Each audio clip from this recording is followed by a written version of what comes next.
All right, that concludes the business. Now we'll go around the horseshoe. We'll start with Ward 1. I'm good, Mayor. Thank you. All right, Ward 2.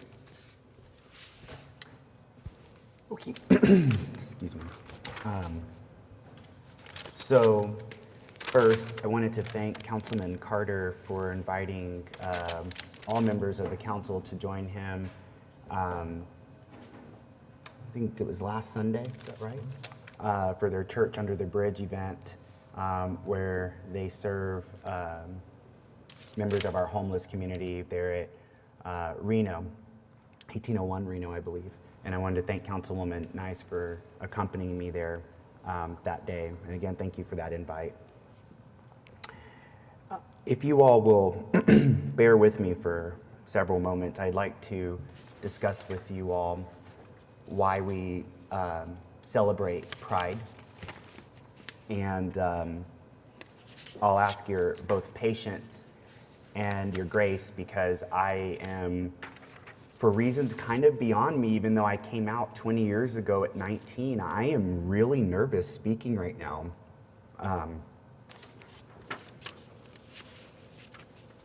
Councilwoman. I'm scared, but I'm very proud of myself. And I am very proud of where our city is right now, where we're heading. And we have a lot of work ahead of us.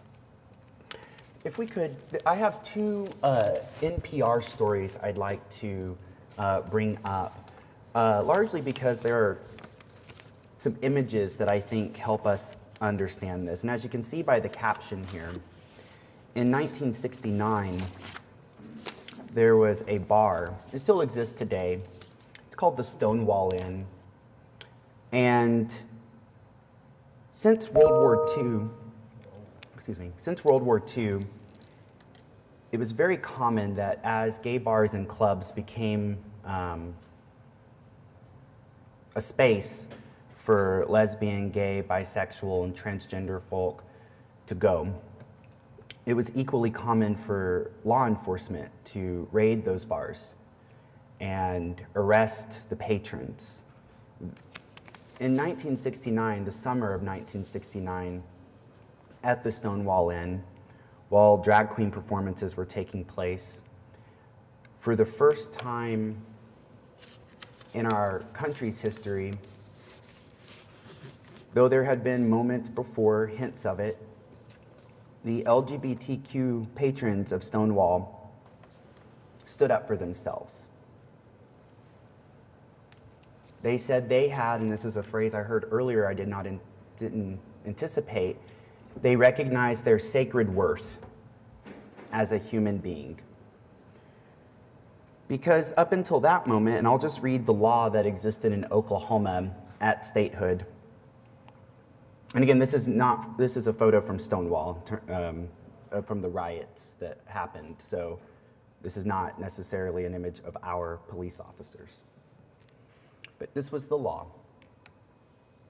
Quote, "Any person who shall conduct himself in a riotous or disorderly manner, or who shall openly use profane or indecent language, or who shall indecently expose his or her person, or who shall be guilty of any lewd or lascivious conduct in public, or who shall commit any nuisance upon any street, alley, or sidewalk, or other public place in the city shall be deemed guilty of an offense, punishable by 10 years in prison." 10 years in prison. And what would happen here in Oklahoma, so I want to bring it back to our city. The year I was born in 1982, a new club opened. To even become permitted, they told the city a falsehood. They said that their club would be called Cotton Eye Joe's, a country western club. But what it really was modeled after Studio 54 in terms of the best technology lighting could give you and sound could give you, so much that we had the group that "You spin me right round, baby, right round like a record, baby, round." They were here. They performed at Angles. Sylvester, Divine, we were a national go-to destination. Angles at 39th and Penn, 1982. Unfortunately, though, because this state statute that I just described to you existed, there were police officers on our force in a particular shift who would constantly go into Angles, cite Angles for phantom ordinances, like are your burners all operating on your stoves, or turning over arcade games like Pac-Man. And then there was the actual brutality, the beatings of the patrons of Angles, for no other reason than they are lesbian, gay, bisexual, or transgender. No other reason. Zero other reason. This was the year I was born 39 years ago, right here in Oklahoma City. But thankfully, the owners of Angles stood up for themselves. My predecessor, Eric Groves, served as their lawyer and defended them in a lawsuit against the city. Thankfully, also, some of the other police officers who knew that one officer in particular was especially brutal and especially the bully, the rallying force behind the brutality. And some of those other officers stood up and said, this is not how we treat human beings. Had it not been for Eric Groves, had it not been for the owners of Angles, had it not been for those other officers recognizing a wrong, had it not been for the patrons who were beat finally standing up and said, I have dignity as a human being, Oklahoma City would not have had a pride parade 5 years later. I would not be sitting in this seat as the city's first openly LGBT councilperson. They believed in their worth. At Stonewall, several years earlier, in 1969, when the drag queens and the patrons stood up for themselves, this led to actual riots for days. And the result of those riots was a decision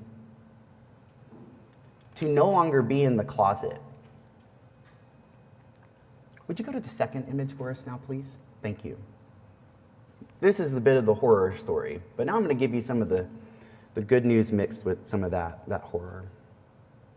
Someone I met, not in our textbooks, but later in college. We're just going to give you just a couple moments to pull up the second article here.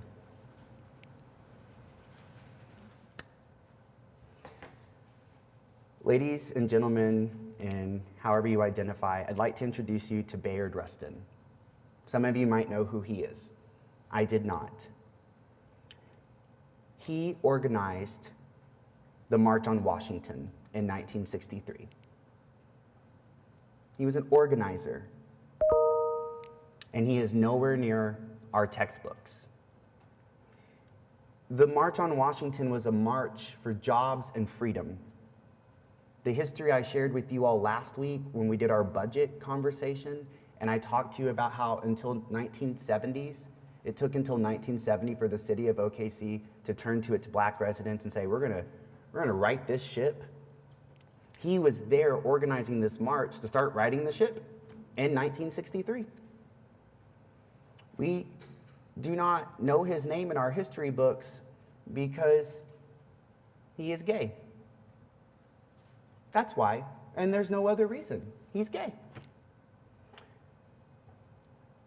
If I had known who Bayard was when I was 6, 7, 8, 9, 10, 11, 12, 13, 14, 15, 16, 17, 18 years old, before I came out at 19, when I was being bullied, when I was also being loved by my friends and supported by my family, if I had known someone like Bayard called America their home,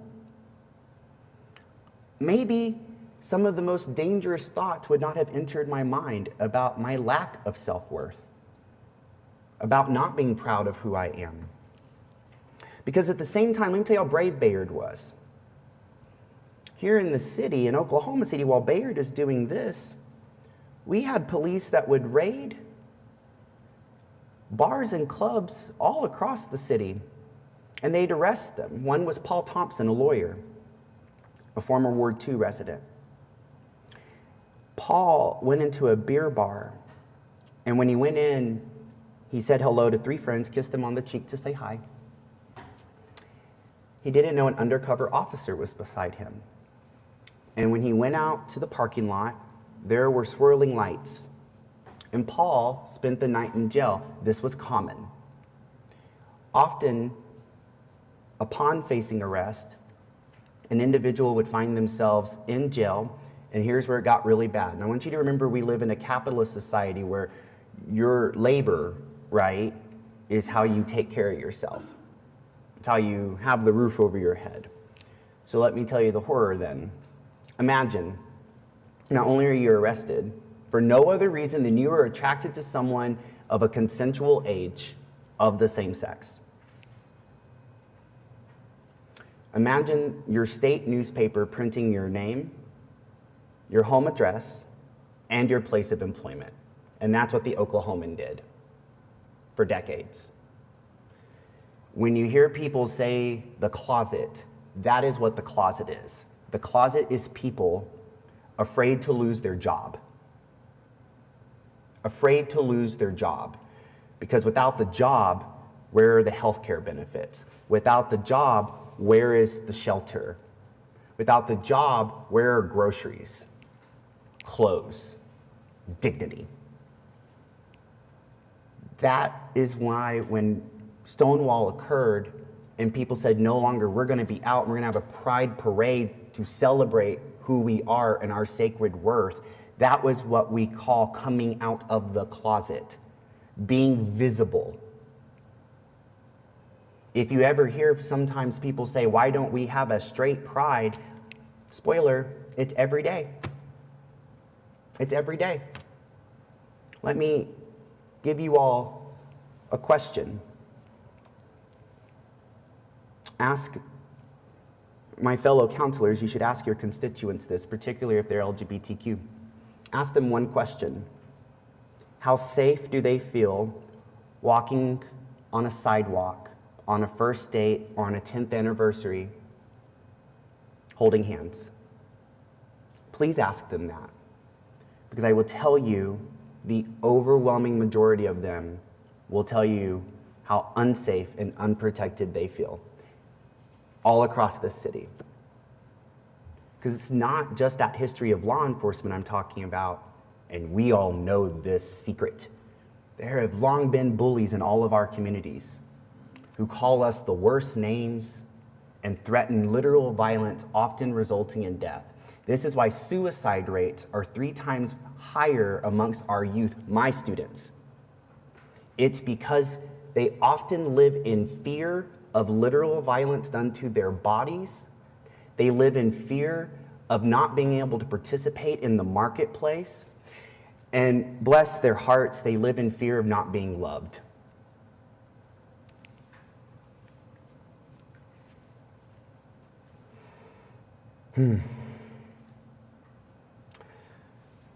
But we've always been here. LGBTQ people have always been here.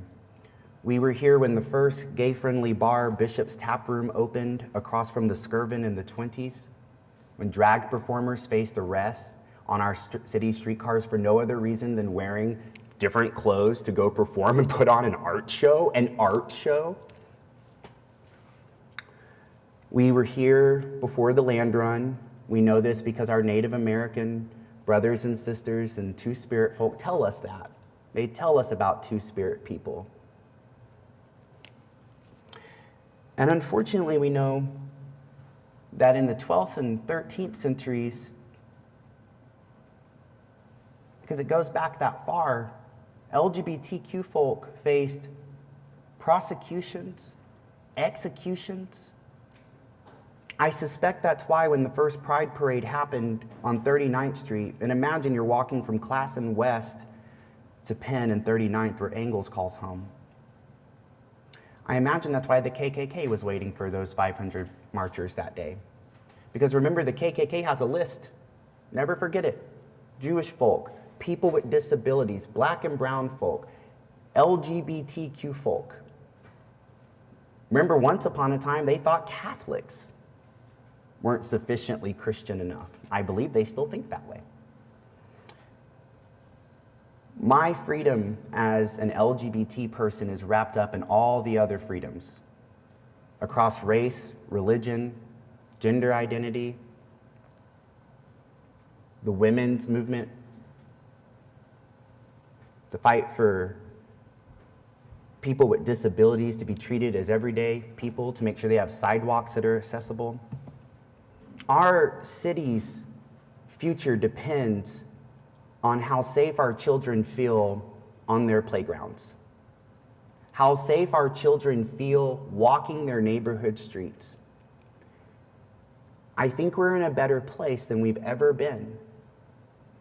But we have work ahead of us because too many of us are still in the closet, afraid to lose our jobs, afraid to lose our churches, afraid to lose our families, afraid to lose our neighborhoods, afraid to lose our lives.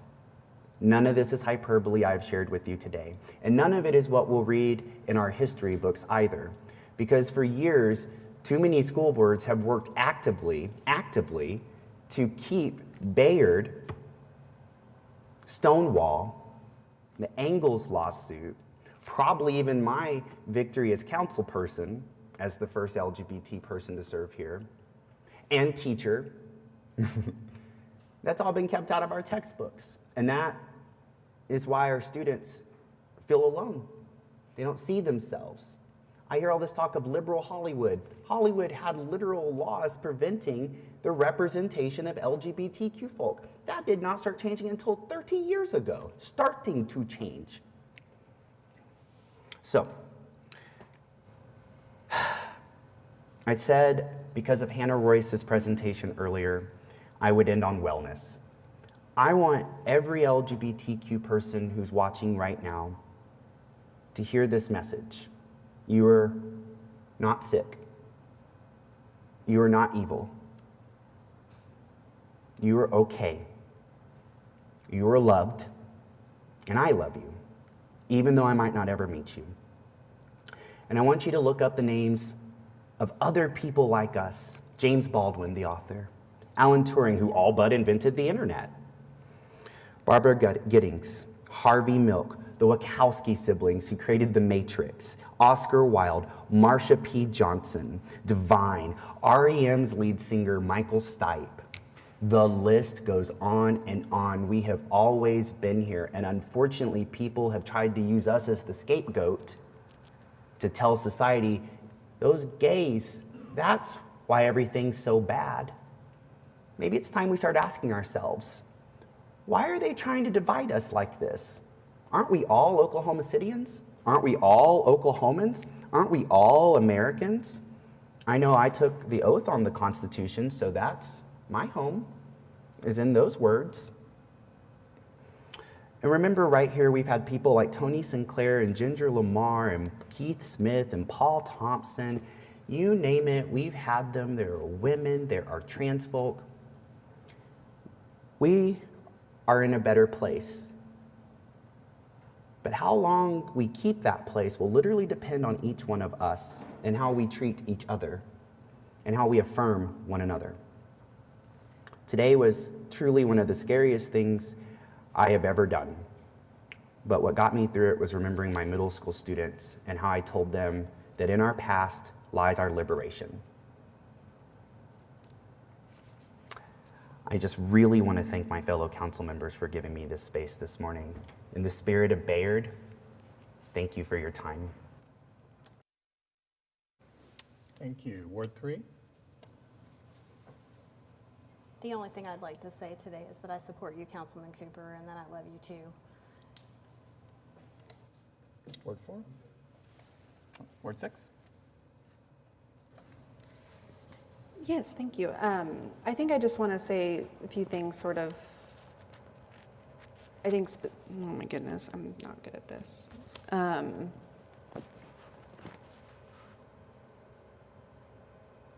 In reflection of Councilman Cooper's reflections, you know, just been thinking a lot lately about what it means to have Pride downtown, and how, you know, conversations about, well, does this mean there's like assimilation and we have to, you know, water down or sort of have that sense of, you know, censoring ourselves because it's in a different place. It's not, you know, is it going to become a bachelorette party at a gay bar where everyone, all the, you know, the straight folks feel like it has to cater to them. And I've just been really excited to watch this month, you know, getting to be present for Pride on the Plaza and just all of the great work that the Pride Alliance has done to fight to assert themselves and to stand firm in the spirit of the original Pride and the Stonewall Uprising. And, you know, I was just sort of thinking, as we look at those photos, they're in black and white, they feel like this ancient history. The way I was taught about the civil rights movement in the 60s growing up was, oh, that's all in the past, you know, we're all good now.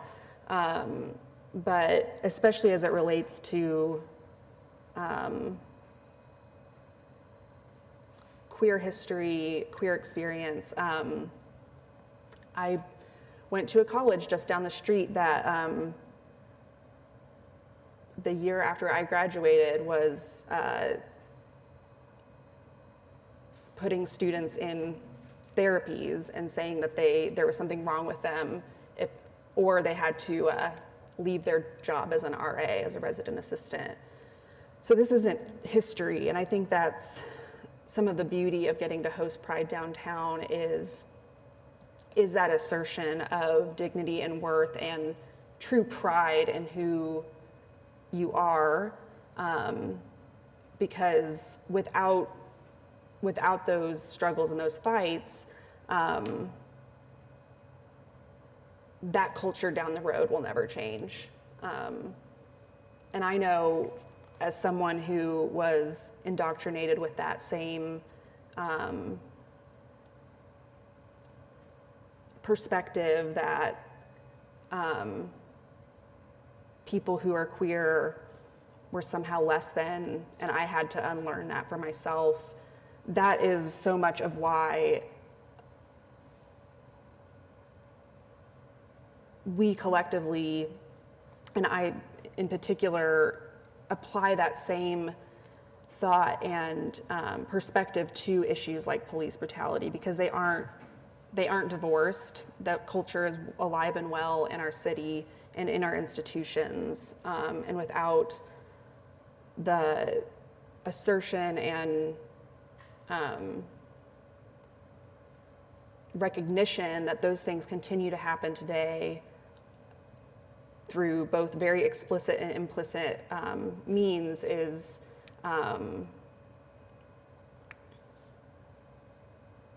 heartbreaking. But I recognize that in many ways we have come so far, but recognizing that I heard complaints of a city employee bragging in a public place a few weeks ago about calling a former other city staffer a he, she, an it.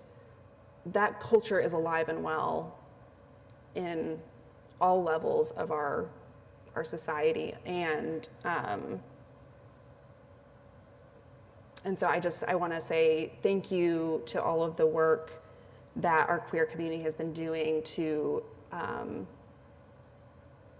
in the face of that the idea that someone gets to walk down the street and not be afraid of physical harm because of who they are, that's not ancient history. And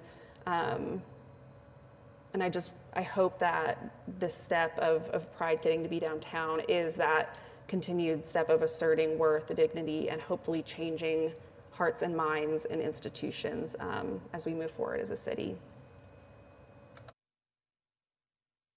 Thank you. Ward 7. Yes, to Councilperson Cooper, I see you, I hear you, and proud of you, and also love you for being who you are. Thank you. And also to echo the words of Councilwoman Hammond as far as Scissortail Park, I know a lot of us, some of us are saying it's not for me as far as Scissortail, just the park in general. But I think what we have seen is the way it has brought people together in a way I don't think any of us could have imagined. And I say that in reference also to the things that we heard that are happening tomorrow, this weekend there, but also this past Sunday with the Juneteenth culmination at Scissortail Park for a movie night.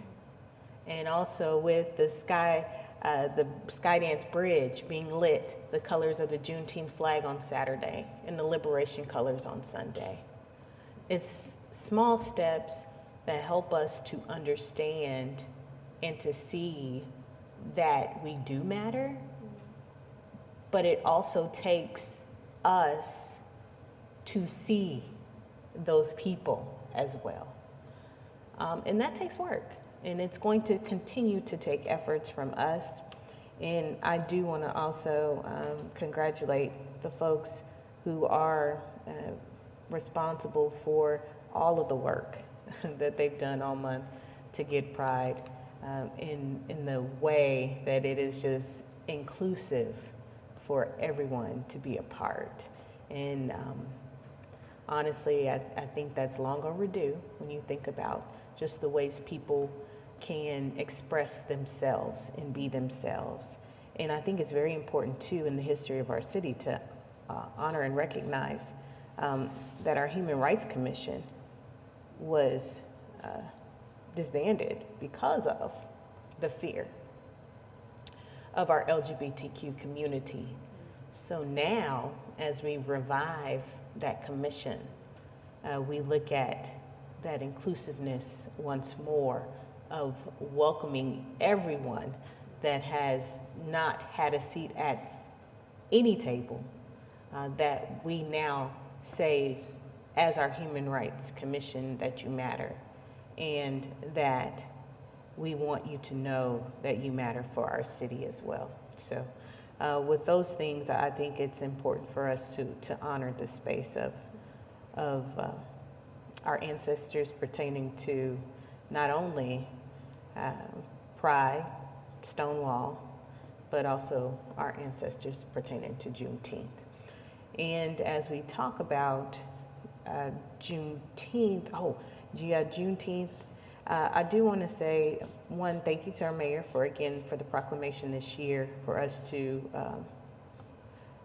honor Juneteenth Unity Week this past week. And it was a beautiful thing.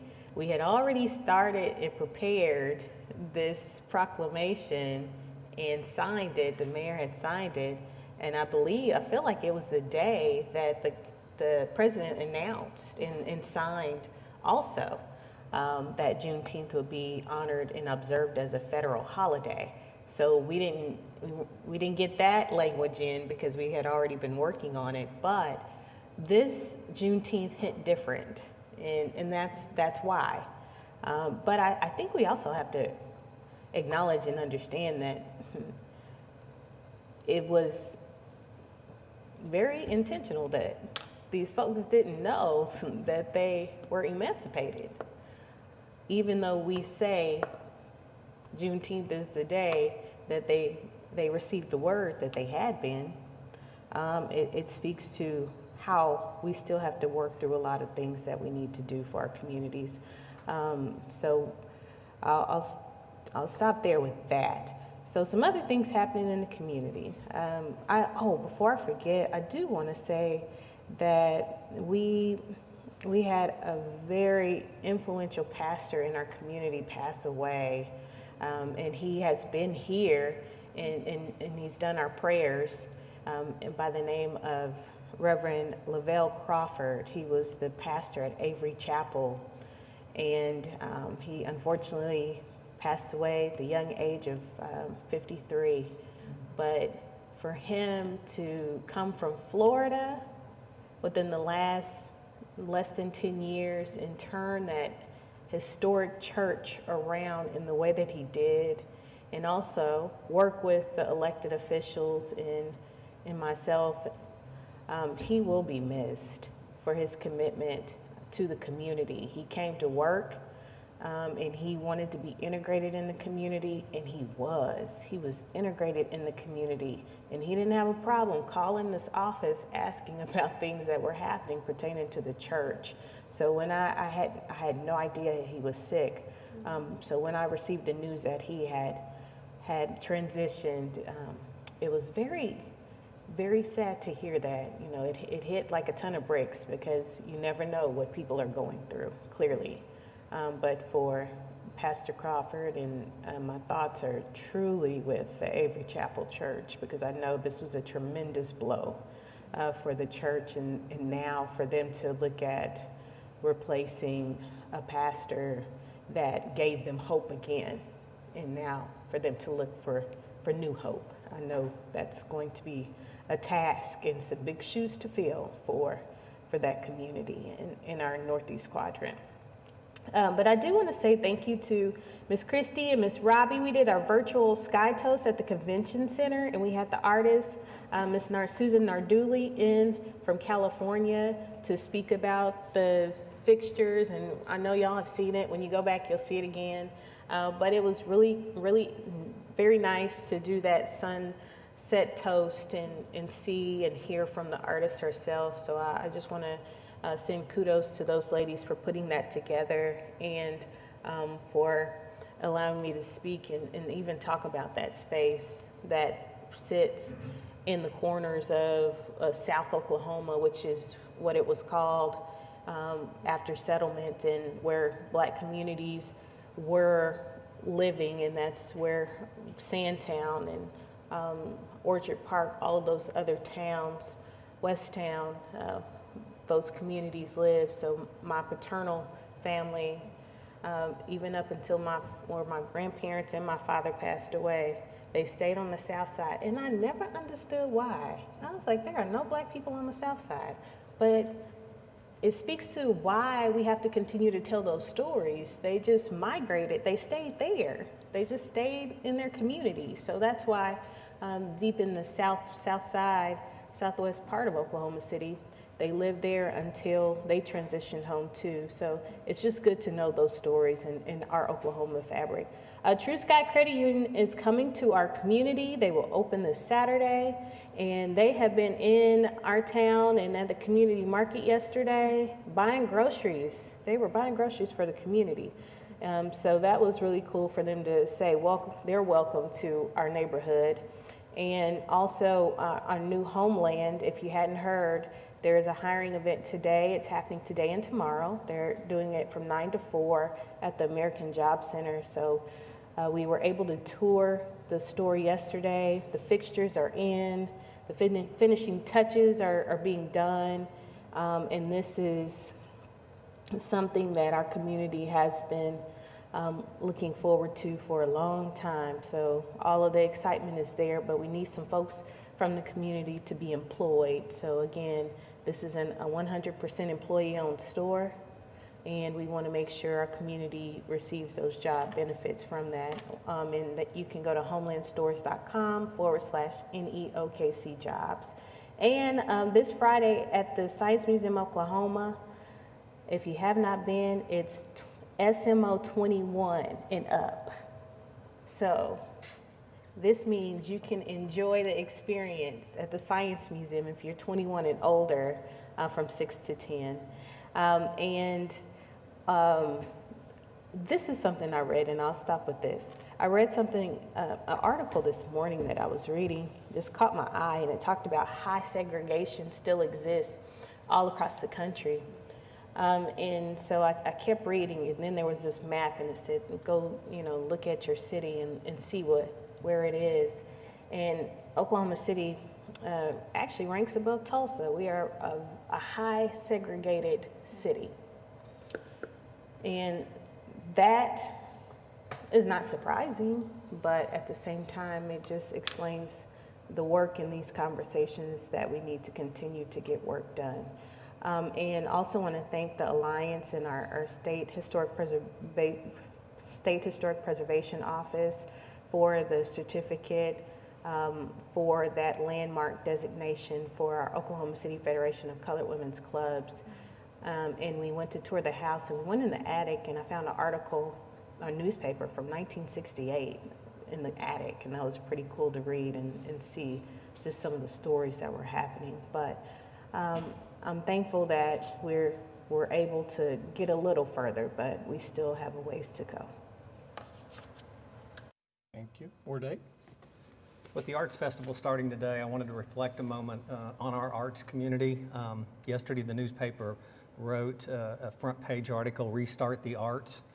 Last Thursday night, I was able to go to the lyrics performance of the play Grease at Pribble Stadium at Bishop McGinnis High School. 600 people under the stars, an incredible performance, and I want to thank those 58 young people who did an outstanding job. But as we focus on the arts right now, I think if you read that article that was in the paper yesterday, the Allied Arts, which is Debbie McAuliffe-Siner's group, did a survey where they surveyed 39 different nonprofits in the Oklahoma City area. And the local impact that COVID-19 has had on this arts community is more than $21.2 million in revenue losses. And that's ignoring that they received $12 million in COVID assistance. So I want to focus a second on the Lyric and see how devastated they've been. The Lyric paid us $218,000 in sales tax in 2019. Last year, it was down by 69%. Their revenues dropped 71%. Their attendance dropped over 80% during the pandemic. And what's really sad is the number of seasonal employees, especially actors and musicians, that the Lyric hired plummeted from 254 in 2019 down to 96. I say all this because right now the Allied Arts is engaged in a public-private project to raise money for these companies, these nonprofits, and get them back on their feet. So if there's any way that you can help, even if it's something as simple as buy a ticket to the Grease play, which runs through Sunday night, the 27th. It's an incredible performance, but give back to the art community. They are very much in need. Thank you. Mayor, Yes. a couple quick things. Mark, thank you for that reminder to thank Lyric for bringing Grease to Ward 2. I got to sit and watch it at the McGinnis Stadium, and just seeing Zachary Taylor neighborhood behind it as the sun was setting was magical. I'll leave my comments about Grease to the side.